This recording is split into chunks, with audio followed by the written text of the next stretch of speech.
Parlons maintenant du mythe du style ou bien des styles musicaux. Il y a un mythe qui se promène là, qui définit la louange ou l'adoration d'après le style de musique qui est exécuté. L'adoration n'est pas synonyme de musique langoureuse.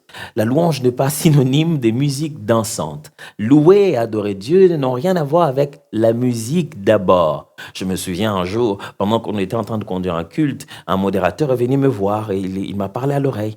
Il m'a dit, chantez-nous un cantique avec l'attitude d'adoration.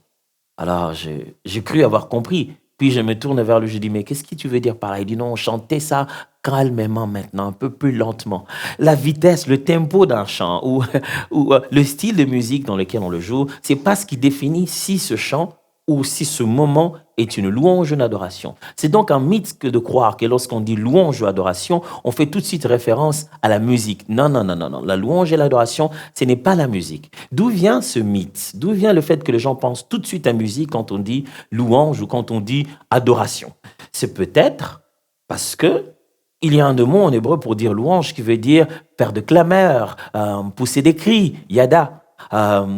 Louer Dieu avec des clameurs, la musique, pousser des cris devant le Seigneur. C'est peut-être l'idée de faire ce bruit, c'est de donner cette musique dansante est une des expressions de ce que veut dire louange, qui donne aux gens l'idée de croire que louer veut dire beaucoup de musique et adorer veut dire musique plus lente. Peut-être parce qu'aussi l'idée de l'adoration est très intime et que les gens se disent donc quand c'est l'adoration, c'est d'être plus lent. Je pense que, et la Bible enseigne très bien, que l'adoration et la louange n'ont encore rien à voir au point de départ avec la musique. Mais ne vous y trompez pas, la musique a toujours été avec l'adoration, la musique a toujours servi à la louange et à l'adoration de Dieu avant notre temps, et ça lui servira encore après 7 ans. Quand il criait, la Bible dit, lorsqu'il posait le fondement de la terre au cri des anges, la Bible dit encore que lorsqu'il reviendra, lorsque nous irons dans les noces de Canaan, lorsque nous irons plutôt dans les noces éternelles de l'agneau, lorsque de l'autre côté il viendra, nous serons en train de le chanter des chants. On continuera donc à chanter à Dieu. On continuera donc à utiliser de la musique pour pouvoir le célébrer. Mais la musique en soi, ce n'est pas ça la louange. La musique et le style de musique en soi, ce n'est pas ça qui détermine qu'on est en face d'une louange ou qu'on est en face d'une adoration. Donc, ne vous dites pas qu'on a chanté très fort, on a transpiré, donc c'était de l'adoration. Vous serez très étonné de voir quand vous allez dans une communauté juive, par exemple, et qu'ils sont en train d'adorer Dieu avec un chant, et ce chant-là leur fait danser. Je vous donne un exemple pour aller un peu plus loin. Prenons un chant qui est assez connu. Alléluia. Ah, il y a plusieurs Alléluia. Je vais vous en chanter un. Peut-être ça serait une meilleure façon. Ah ouais, la plus simple, la plus connue, c'est Alléluia.